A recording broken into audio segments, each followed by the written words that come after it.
پیش جو کوئی مسئلہ پوچھ لیں حاضر ہوں ہم ان کی بارگاہ۔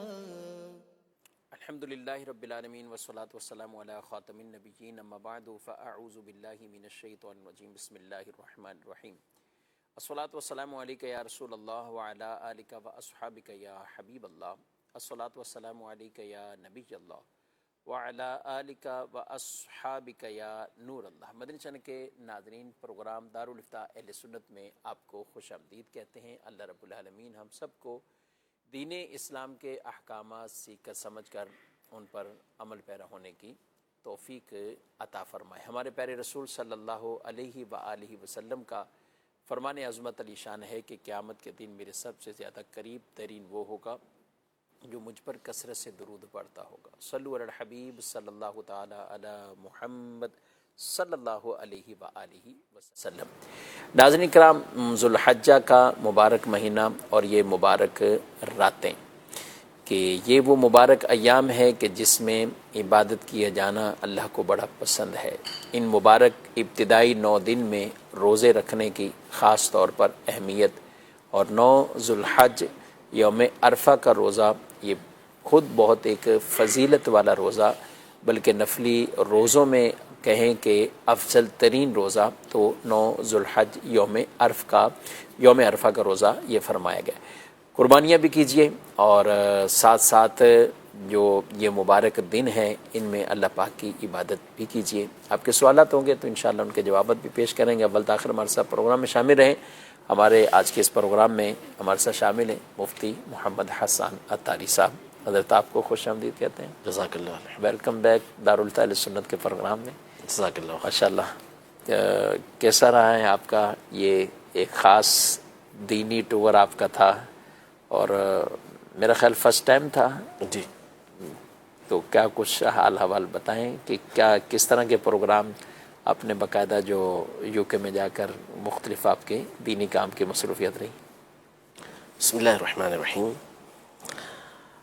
بنیادی اعتبار سے تو ظاہر ہے کہ یہ جانا جو تھا وہ جامعۃ المدینہ کی جو مجلس تھی اور جامعۃ المدینہ کا جو ہمارا سلسلہ ہے اس کے لیے جانا تھا وہاں پر، کہ مختلف جامعۃ المدینہ میں وہاں جا کر بیانات تھے، اور ساتھ ہی جو مختلف اسلامی بھائی ہیں مختلف علاقوں کے وہاں پر، تو ان کے درمیان بیانات کا سلسلہ تھا۔ اسی طرح علماء سے ملاقات اور کچھ لائبریریوں کی طرف جانے کا یہ سلسلہ ہوا۔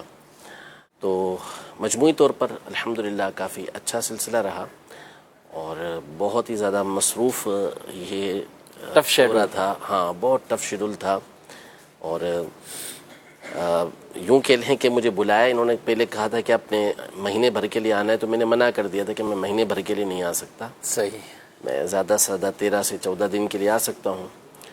تو انہوں نے کہا کہ ٹھیک ہے آپ 13-14 دن کے لیے آ جائیں، لیکن ہم کثر پورے مہینے کی ایک ساتھ نکالیں گے، یعنی مہینے والا شیڈول 13 دن میں کر دیں گے۔ تو اس طرح جانا الحمدللہ کئی سٹیز اور کئی ٹاؤنز کے اندر وہاں ہوا، اور الحمدللہ دیکھ کر دعوت اسلامی کا بالخصوص جو مدنی کام جامعۃ المدینہ کی صورت میں، مدرسۃ المدینہ کی صورت میں، اور مختلف مراکز جو دعوت اسلامی نے وہاں پر قائم کیے ہیں، وہ آنکھوں کو ٹھنڈا کر دینے والے ہیں۔ کیا بات!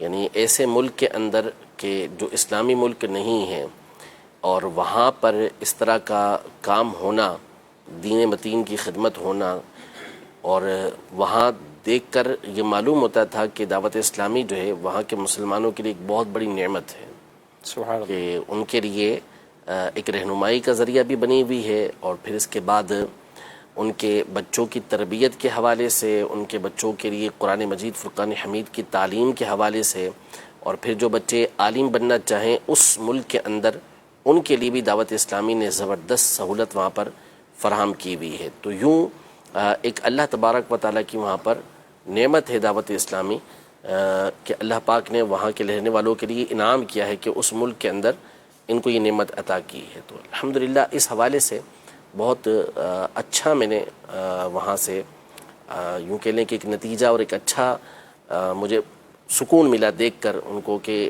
وہاں پر بھی الحمدللہ یہ دین متین کی خدمت کرنے والے اور دعوت اسلامی کے لیے کوشش کرنے والے، محنت کرنے والے یہ موجود ہیں الحمدللہ۔ دعوت اسلامی کے لیے اور دل میں قدر بڑھتی ہے، محبت پیدا ہوتی ہے۔ واقعی ہم یہاں تو چلیں، ہم اپنے ملک میں اگر دیکھتے ہیں تو ہم کہتے ہیں افراد بھی ہیں، مراکز بھی ہیں، مساجد بھی، مدارس بھی، سب کچھ، لیکن ایسے دیار اور ایسے ممالک میں جا کر کہ کیسے یہ شروع کیا ہوگا، کیسے اس کا آغاز ہوا، کیسے اس کو لے کر آگے بڑھے، تو بڑی ایک محنت طلب کام ظاہر سی بات ہے اور کہ وہاں پہ اس طرح فنڈ بھی کرنا، پیسہ بھی اکٹھا کرنا، پھر اس طرح کے معاملات بہت بڑی بات ہوتی ہے، بہت بڑی بات ہوتی ہے۔ یعنی یہ کوئی عام بات نہیں ہے کہ ایسے ملک کے اندر جو ہے وہ اتنے بڑے بڑے مراکز بنا دینا، یعنی مراکز کو دیکھیں تو وہاں آنکھیں کھل جاتی ہیں کہ اتنے بڑے بڑے مرکز جو ہے ایسے مقامات پر تعمیر کرنا، اور پھر اس کے اندر ایسا نہیں کہ تعمیر کر کے چھوڑ دیے گئے ہوں، بلکہ اس میں باقاعدہ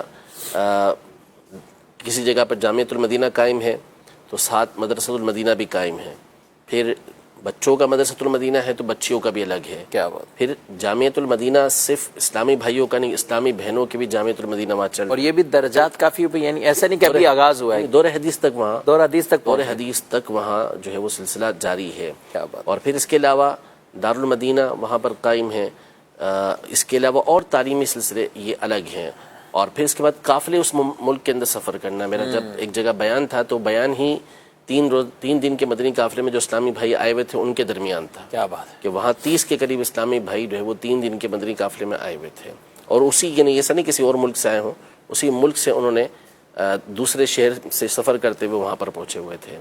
تو الحمدللہ دعوت اسلامی کا مدنی ماحول اور مدنی کام وہاں پر اپنی ترقی اور عروج پر ہے۔ اللہ پاک مزید اس کو برکت عطا فرمائے، اور اللہ پاک ان تمام کو کہ جو کسی بھی طریقے سے اس کام کے اندر تعاون کرتے ہیں، چاہے جان کے ساتھ، چاہے مال کے ساتھ، کسی بھی طریقے سے تعاون کرتے ہیں، اللہ پاک ان سب کو جزائے خیر عطا فرمائے کہ ایسے مقامات پر یقیناً دین کے لیے کام کرنا، دین کے کام میں تعاون کرنا، یہ اللہ تبارک و تعالیٰ کی طرف سے بہت بڑا انعام ہے، بہت بڑی اللہ پاک کی نعمت ہے۔ ماشاءاللہ۔ دورۃ الحدیث شریف میں بھی وہاں پہ آپ کے بیانات یا ایسے سیشن وغیرہ؟ تقریباً جتنے وہاں پر جامعۃ المدینہ تھے ان تمام کے طلباء میں ایک الگ الگ سیشن ہمارا ہوا، صحیح، سب کے درمیان پھر سوال جواب کا سلسلہ الگ ہوا، پھر تمام یو کے جو جامعات تھے ان کو ایک جگہ پر برمنگھم میں جمع کیا گیا تھا تو وہاں پر الگ بیان ہوا، پھر اساتذہ کا، ہر جامعۃ المدینہ کے اساتذہ سے الگ الگ گفتگو ہوئی، لیکن پھر ایک سب کے ساتھ تربیتی سیشن یہ الگ ہوا، اس میں گفتگو اور سوال جواب کا سلسلہ بھی رہا، ملاقاتیں بھی رہیں۔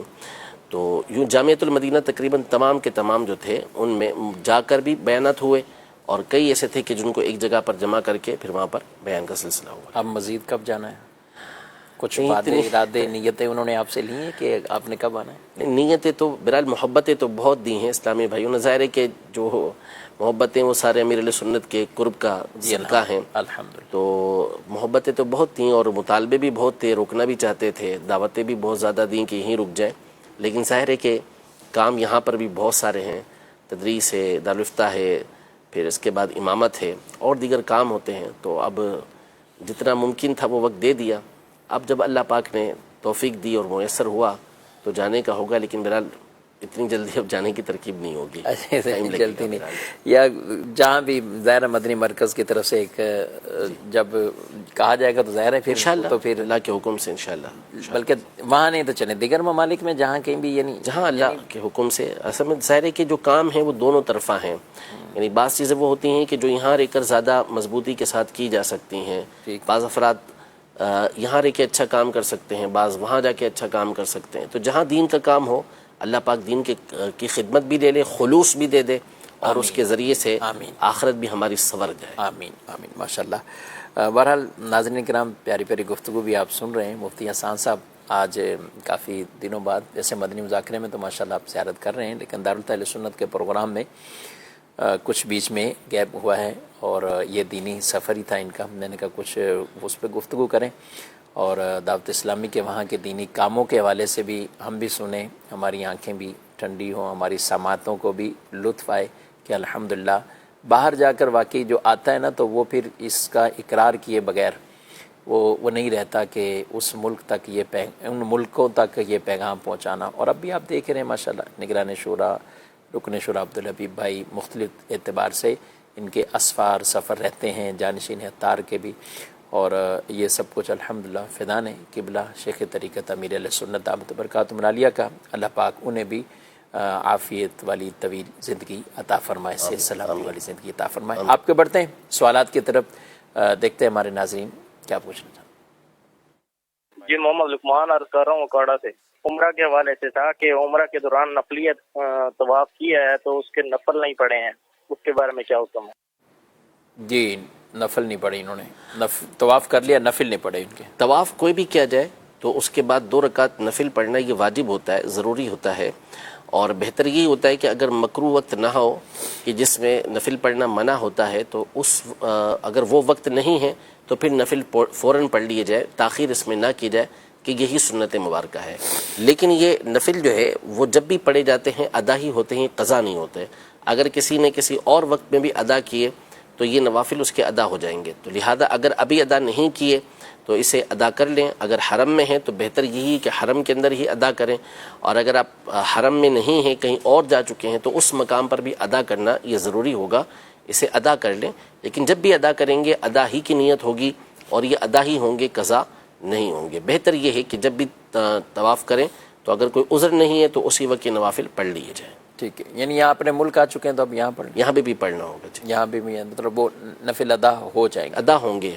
ایک ساتھ جمع کر کے رکھنا کہ نفل بھی جمع کرتے رہیں، طواف بھی جمع، کہ بعض اوقات کچھ لوگ طواف کرنے میں پھر یہ کہتے ہیں کہ اب یہاں سے نکل گیا نا اس سرکل سے تو دوبارہ نفل پڑھ کے دوبارہ اس میں ایڈ ہونا مشکل ہو جاتا ہے، تو وہ ایک طواف ختم ہوتا ہے تو دوسرا شروع کرتے یہ ہیں۔ سنت کے خلاف ہے۔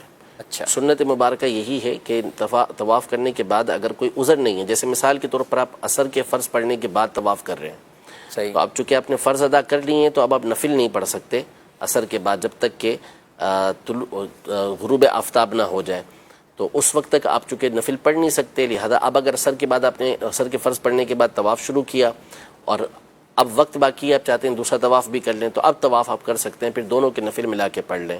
لیکن اگر ایسا کوئی عذر نہیں ہے تو پھر صرف یہ کہ مجھے اس سرکل سے نکل کے دوبارہ داخل ہونا مشکل ہو جائے گا، یہ ٹھیک نہیں ہے۔ مقصد اصلی اللہ پاک کو راضی کرنا ہے، صحیح، اور اللہ پاک کو راضی کرنے کا جو بہترین طریقہ ہے وہ نبی کے پاک صلی اللہ تعالیٰ علیہ وآلہ وسلم کے طریقہ کار کو فالو کرنا ہے، اور وہ یہی ہے کہ طواف کرنے کے بعد نفل اسی وقت ادا کیے جائیں، پھر دوسرا طواف یہ کیا جائے۔ اگر بغیر کسی عذر کے ایسا کیا تو ایسا کرنا مکروہ ہے، یعنی ناپسندیدہ کام ہے۔ ٹھیک ہے، لیکن کوئی اور زیادہ کوئی ایسا دم یا دیگر چیزوں نہیں، دم یا کفارہ وغیرہ اس کے اوپر لازم نہیں ہے۔ ٹھیک ہے، مزید سوال۔ میرا مفتی صاحب سے سوال یہ ہے کہ جو دم کے بال ٹوٹے ہوئے ہوتے ہیں کیا اس میں قربانی ہو جاتی ہے؟ ایک تو ہم نے سنا تھا کہ دم ٹوٹی ہوئی ہو تو اس کی قربانی نہیں ہوتی، مگر صرف اس کے اگر بال ٹوٹے ہوئے ہوں تو اس کی کیا قربانی ہو جاتی ہے؟ اور دوسرا سوال کرنا تھا کہ کچھ جانور جو ہوتے ہیں جن کے کان ہم نے جو سنا تھا کہ وہ ایک مٹھی سے زیادہ کٹا ہوا ہو تو اس کی قربانی نہیں ہوتی، اگر ایک مٹھی ہے تو ہو جاتی ہے، اگر کسی کا کان چرا ہوا ہو یعنی 2 ٹکڑوں میں کان پورا ہے، کیا اس کی بھی قربانی ہو جاتی ہے؟ جی ماشاءاللہ، 3 سوال پوچھے انہوں نے، اور اس میں دم کٹی ہوئی ہو یا بال کٹے ہوئے ہوں، اصل یہ دیکھا جاتا ہے کہ جو دم ہوتی ہے وہ 1/3 سے زیادہ اگر کٹی ہوئی ہے۔ اسی طرح جو آپ کا دوسرا سوال ہے کان کے حوالے سے کہ کان چرا ہوا ہے، تو کان کے کٹے ہونے کے حوالے سے بھی یہی حکم ہے کہ اگر کان بھی 1/3 سے زیادہ کٹا ہوا ہے تو اس صورت میں تو اس کی قربانی نہیں ہوگی۔ انہوں نے جو سنا ہے کہ ایک مٹھی کا کان، نہیں، وہ ایسا نہیں ہے، یہ ان کا سننا غلط ہے۔ یعنی دونوں کانوں کو دیکھا جائے گا؟ ہاں، دونوں کانوں کو دیکھا جائے گا، اور وہ 1/3 کے برابر اگر کٹا ہوا ہے تو پھر اس صورت میں 1/3 سے زیادہ کٹا ہوا ہے تو پھر اس صورت میں قربانی نہیں ہوگی، ورنہ اس کی قربانی ہو جائے گی۔ اس میں مٹھی کا کوئی اعتبار نہیں ہے۔ ٹھیک ہے، اور دم میں بانوں کا بھی کوئی اعتبار جی نہیں ہے سر۔ نہیں ہے، تو یہ 1/3 کو یعنی کیسے اس کو دوسرے جو صحیح سلامت کان ہے اس کے ذریعے پیمائش کریں گے، کیسے کریں گے، یا دم کا کیسے کریں گے؟ یعنی جو ہم 1/3 تو مسئلہ تو ہے بال نکالنے کے بعد 1/3 سے زائد ہے۔ جی ایسا ہی ہوگا۔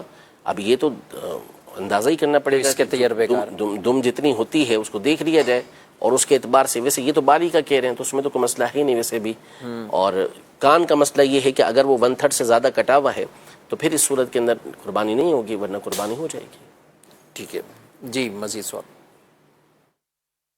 اچھا مفتی صاحب پوچھنا یہ تھا، میں نے ایک چیز لی ہے انسٹالمنٹ پہ 2 سال کی مدت میں، تو اب میں اگر 1 سال کے اندر ان کو پیسے ادا کر دوں تو کیا اس میں کچھ رعایت لینا میرے لیے صحیح ہوگا، یا اس حوالے سے ذرا رہنمائی فرما دیں؟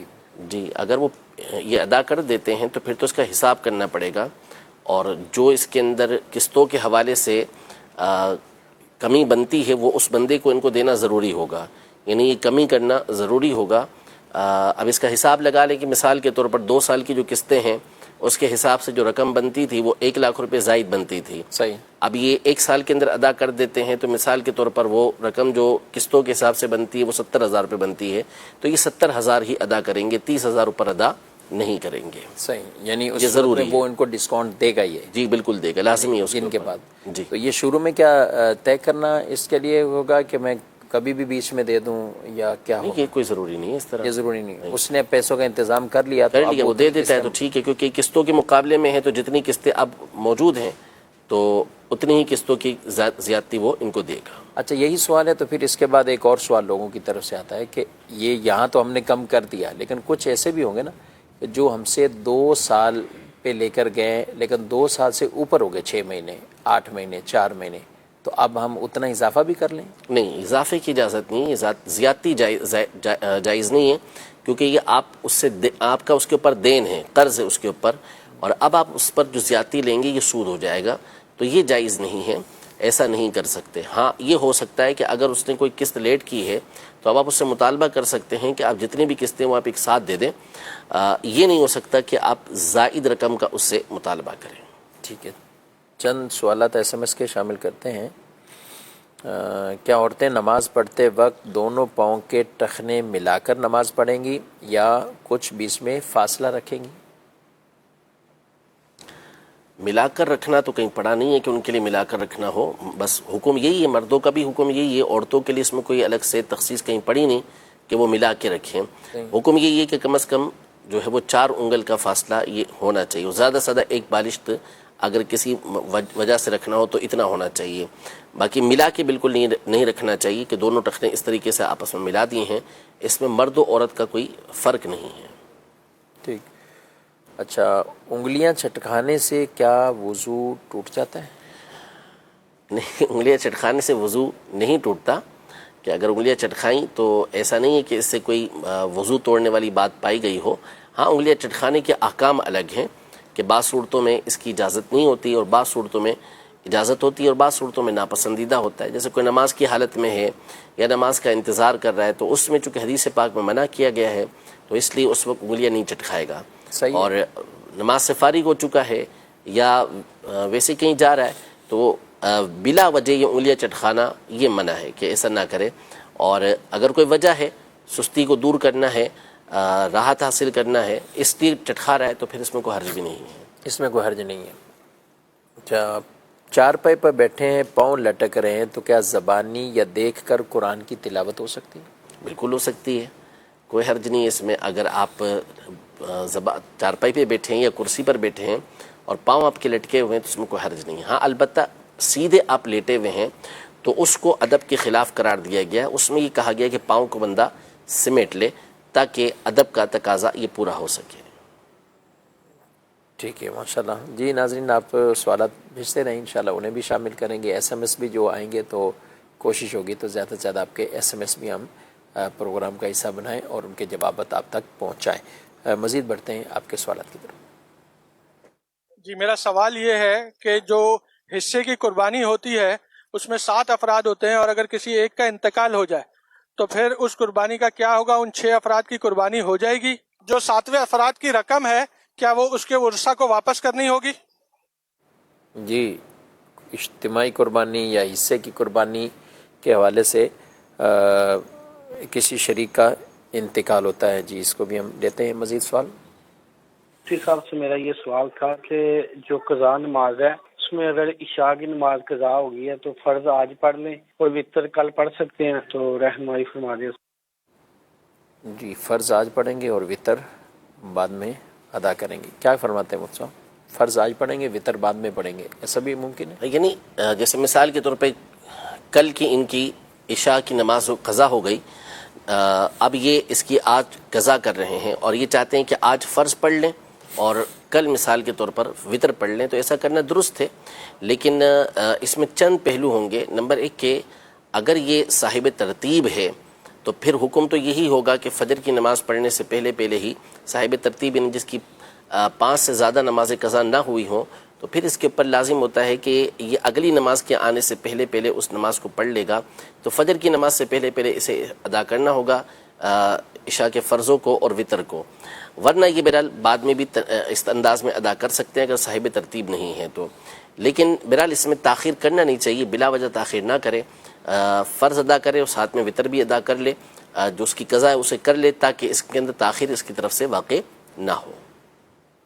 ٹھیک ہے۔ میت کو دفنانے کے بعد جو کھانا پکایا جاتا ہے وہ صرف انہی کے لیے جو دفنانے کے لیے گئے تھے، اور کون کھا سکتا ہے؟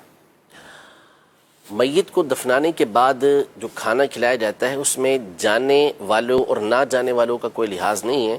اصل یہ ہے کہ کھانا اگر دعوت کی صورت میں پکایا گیا ہے، جیسا کہ ہمارے ہاں عام طور پر ہوتا ہے کہ صورت دعوت والی ہوتی ہے، تو 3 دن تک میت کے سوگ کا ہوتا ہے، ایام ہوتے ہیں، اور اس میں کسی طرح کی دعوت کرنا یہ جائز نہیں ہوتا۔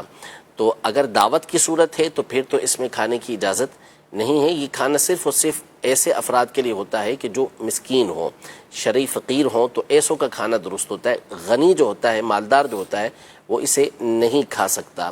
اور اگر صورت ایسی نہیں ہے بلکہ بطور نیاز، بطور ایصال ثواب کے اسے کیا ہے، دعوت کی صورت نہیں اپنائی، ایصال ثواب کے طور پر کر رہے ہیں یا کسی بزرگ کی نیاز کے طور پر کر رہے ہیں، اب اسے کھلا دیتے ہیں تو یہ کھلانا جائز ہوگا، لیکن اس کا اہتمام اس انداز میں کرنا ضروری ہے کہ جو اس سے واضح ہو جائے کہ یہ آپ ایصال ثواب کے طور پر یا نیاز کے طور پر کر رہے ہیں، یہ بطور دعوت نہیں ہو رہا۔ یعنی محفل کا انعقاد کر دیں، محفل کا انعقاد کر لیں، بتا دیں کہ ہم نے باقاعدہ ایصال ثواب کیا ہے، یا ہم فلاں بزرگ کی غوث پاک رحمۃ اللہ تعالی علیہ کی نیاز کر رہے ہیں، تاکہ ہماری میت کو جو ہمارے گئے ہیں خاندان میں سے ان کو اس کا ثواب پہنچے۔ پہلے دن، دوسرے دن، تیسرے دن یہ فرق نہیں، یہ پہلے دن ہو یا دوسرے دن ہو یا تیسرے دن، اس کا ایصال ثواب کر ہی سکتے، ایصال ثواب تو جب چاہیں کر سکتے۔ ٹھیک ہے۔ مزید کہ ہمارا ایک جانور ہے، اس کو ہم لائے ہیں ابھی عید کے قریب، وہ تھوڑا سا گرا ہے تو لنگڑا ٹائپ ہو گیا، بالکل ہلکا تھا، تو اس کی قربانی ہو جائے گی؟ زخم وغیرہ نہیں ہوا؟ جی، کئیوں کے ساتھ یہ مسائل، لائے تو ٹھیک تھے لیکن اب یہ ہو گیا۔ چونکہ ابھی عید تو آئی نہیں اور نہ ہی یہ قربان کرنے کے لیے لے جا رہے تھے، اور اس دوران یہ معاملہ پیش آ گیا، تو یہاں 2 باتیں ہیں۔ ایک تو یہ ہے کہ پہلا تو لنگڑا پن وہ معتبر ہے، یعنی وہ لنگڑا اس کا ہونا کہ جس کی وجہ سے قربانی نہیں ہوتی، وہ یہاں لنگڑا مراد ہے کہ جو چل کر قربان گاہ تک نہ جا سکے، یعنی اپنا پاؤں زمین پر ٹیک نہ سکے، کہ جس کی وجہ سے وہ اس کو چلا کر وہاں تک لے جایا جا سکے جہاں اس کو قربان کرنا ہے۔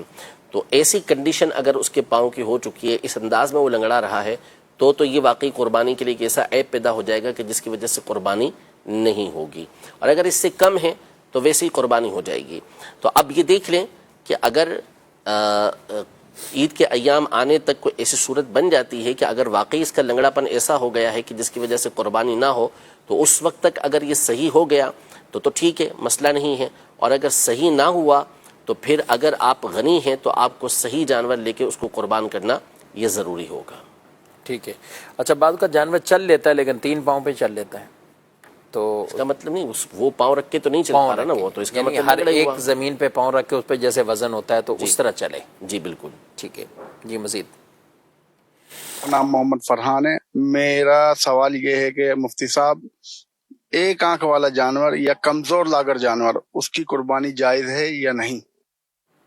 جی، جانوروں سے متعلق ہی جی، اگر ایک آنکھ ہے یعنی کانا ہے وہ، تو اس کی قربانی تو جائز نہیں ہے۔ ٹھیک ہے۔ اور اگر وہ لاغر ایسا ہے کہ اس کی ہڈیوں کے اندر گودا تک نہیں رہا، اتنا کمزور ہو گیا ہے، تو اس صورت میں تو اس کی قربانی ایسا ہے کہلاتا ہے، لیکن چرتا پھرتا ہے اور اس کی ہڈیوں کے اندر گودا موجود ہے، تو اس کی قربانی یہ ہو جائے گی۔ ٹھیک ہے۔ یہ کہہ رہے ہیں کہ ہمارے پاس ایک کٹا ہے، کٹا مین یعنی بھینسا، تو ہے چھوٹا، عمر پوری ہے، صحیح، کیا کہیں گے؟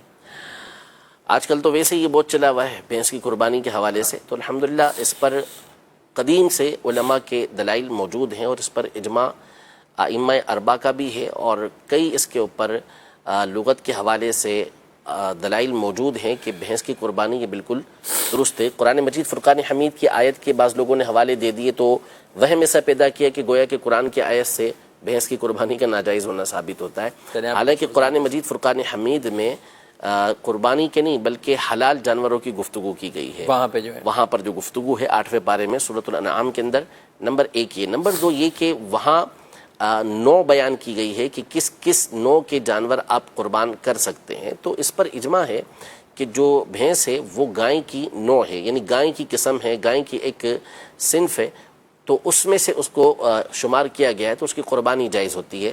یہ اختصار کے ساتھ ہم نے عرض کیا، تو بھینس یا بھینسا یہ دونوں اس کی قربانی ہو سکتی ہے۔ اب یہ رہا کہ دکھنے میں وہ چھوٹا ہے لیکن اس کی عمر پوری ہے، یعنی 2 سال کا ہے، تو اس صورت میں اس کی قربانی ہو جائے گی، اس لیے کہ اصل اعتبار جو ہے وہ جانوروں کی عمر کا ہوتا ہے۔ اگر ان کی عمر پوری ہو چکی ہے اور کوئی عیب ان کے اندر نہیں پایا جاتا تو اس صورت میں ان کی قربانی یہ ہو جائے گی، قربانی ہو جائے گی۔ جی مزید۔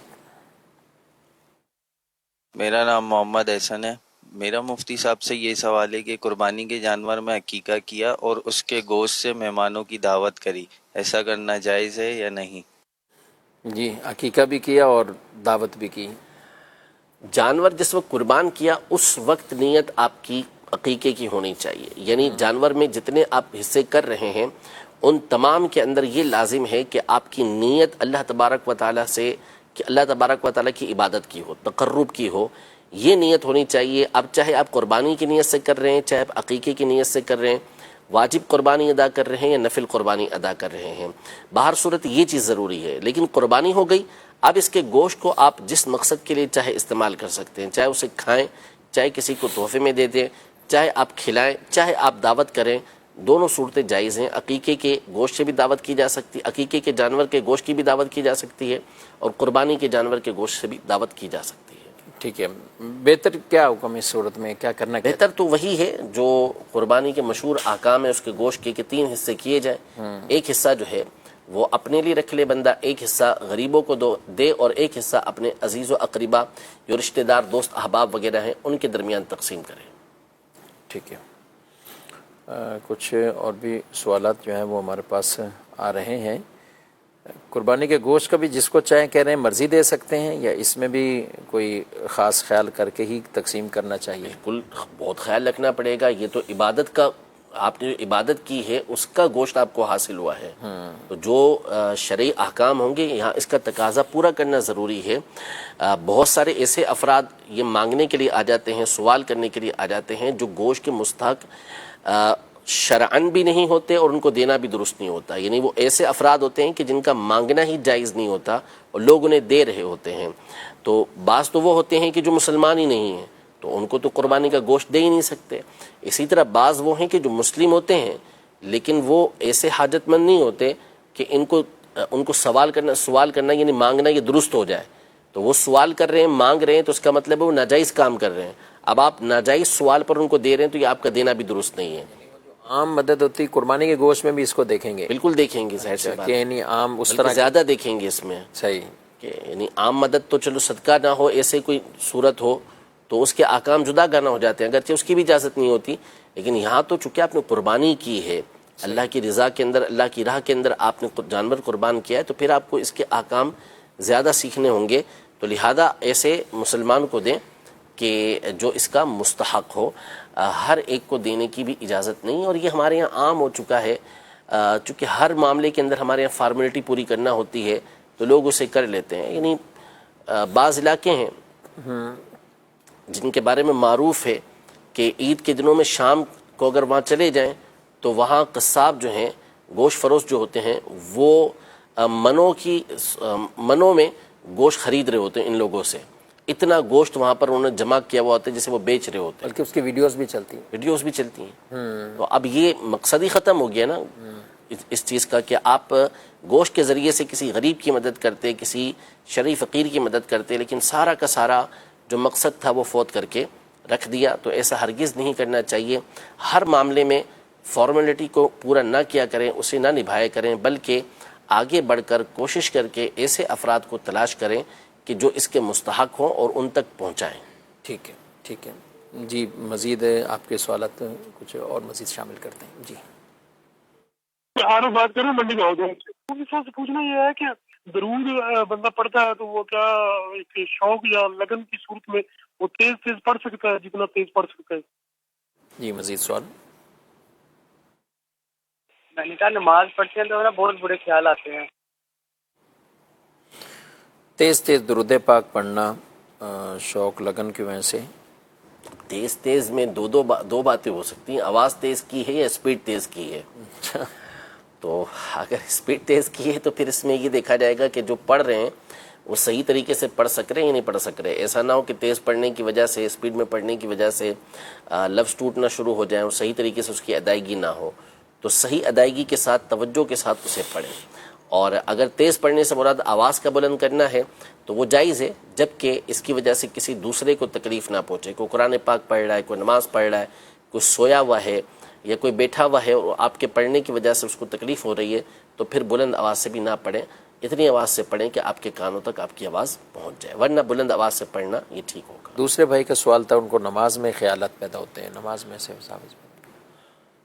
اس کا حل یہی ہے کہ نماز سے پہلے ایک تو آپ اس بات کا ذہن بنا لیں کہ مجھے پوری توجہ نماز کے اندر رکھنی ہے، اور اعوذ باللہ من الشیطان الرجیم پڑھ کے 3 مرتبہ الٹے کندھے کی طرف تھو تھو تھو کر دیں، تھوکنا نہیں ہے، صرف تھو تھو تھو کر دیں۔ صحیح۔ اور پھر نماز میں آپ پوری توجہ نماز کی طرف رکھیں، جہاں آپ کا دھیان دوسری طرف جاتا ہے تو آپ جو ہے وہ توجہ فوراً اس طرف لے آئیں، تو انشاءاللہ آہستہ آہستہ کوشش کریں گے تو توجہ نماز کی طرف آنا شروع ہو جائے گی۔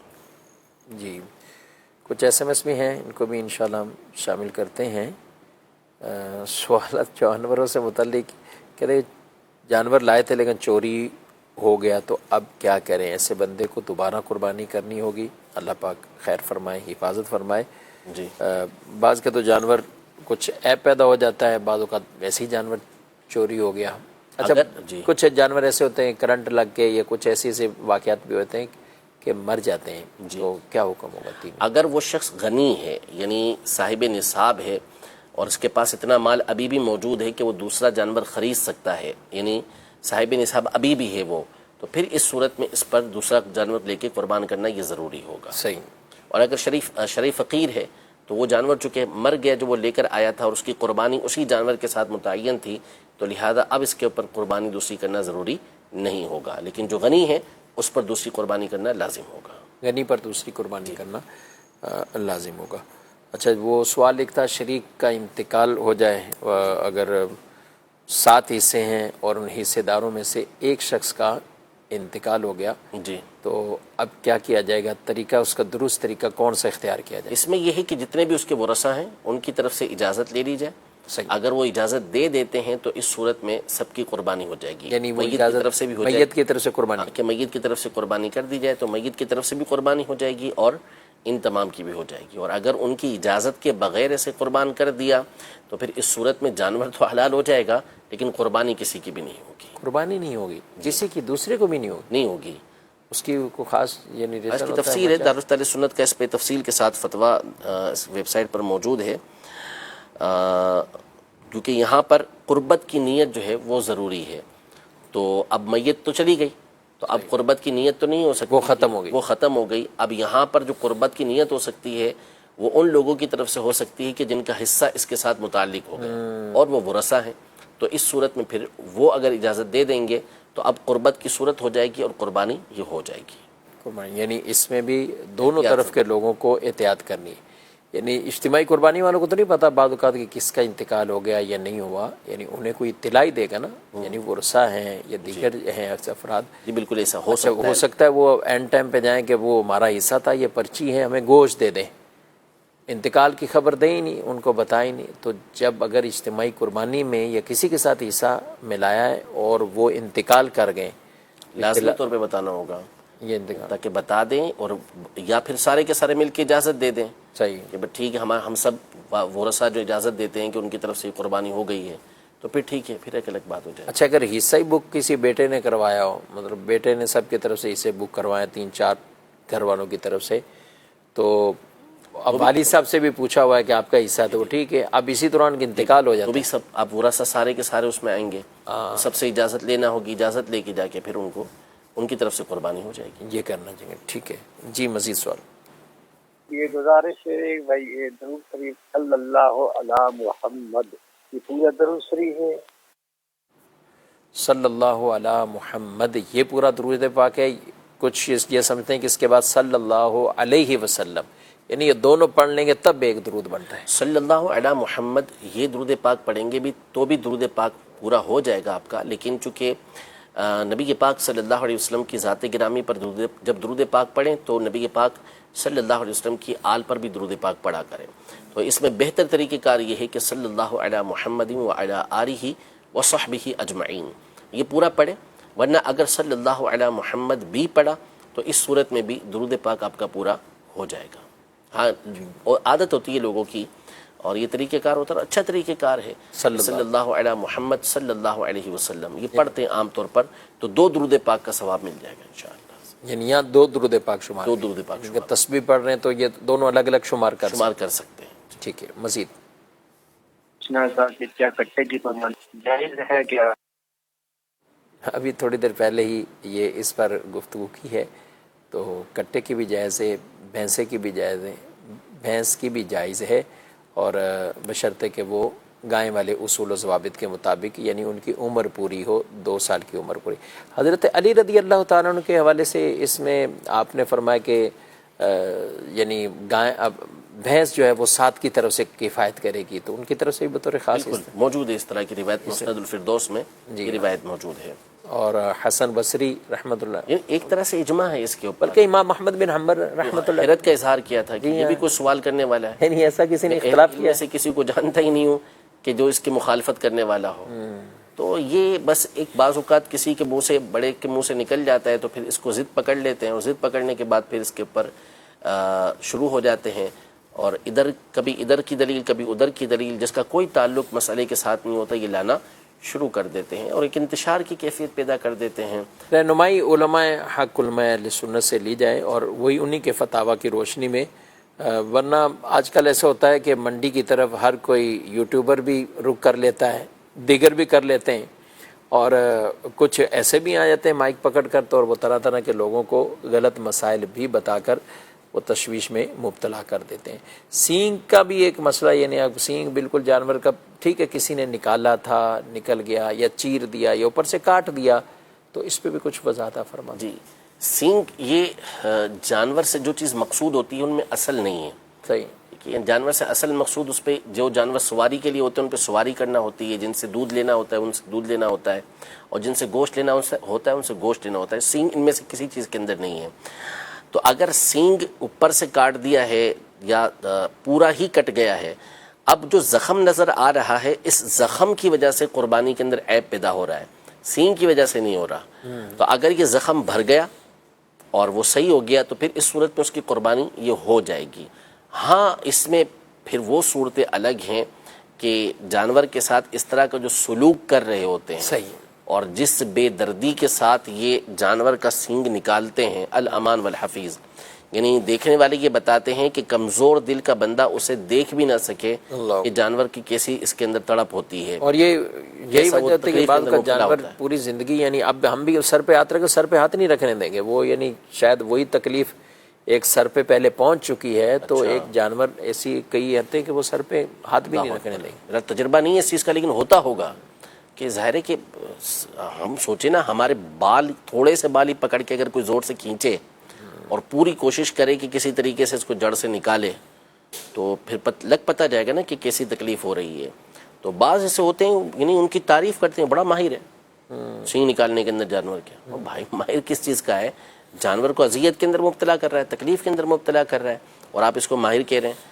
تو اس کی اجازت نہیں ہے کہ جانور کو ایسی اذیت و تکلیف دی جائے اور اس کے ذریعے اس کے سینگ کو یہ نکالا جائے۔ تو جو خوبصورتی پیدا کرنی ہے، اگر اس کے سینگ چھوٹے کر کے اور کاٹ کے کسی طریقے سے ہڈی کو اس سے اس کو تکلیف نہ ہو، وہ آپ کرتے ہیں تو کوئی حرج نہیں ہے اس کے اندر. اچھا مسئلہ یہ ہے کہ جب کیٹل فارم والوں کے ساتھ سیشن ہوا تو انہوں نے کہا کہ آپ پیسے بڑھ جاتے ہیں, پیسے بڑھ جاتے ہیں. نہیں وہ تو ہے, ساتھ وہ یہ کہہ رہے ہیں کہ آپ لوگوں کو بھی تو سمجھائیں. لوگ سب کہتے ہیں سینگ کے بغیر دیں, سینگ کے بغیر. اب جانور کیا ہم کہاں سے لائیں اتنے سانگ؟ ہر گاہک آ کر یہی تقاضا کرتا ہے, بچے ہیں بچیاں گھماتی ہیں, یہ ہیں وہ, سینگ کے بغیر چاہیے.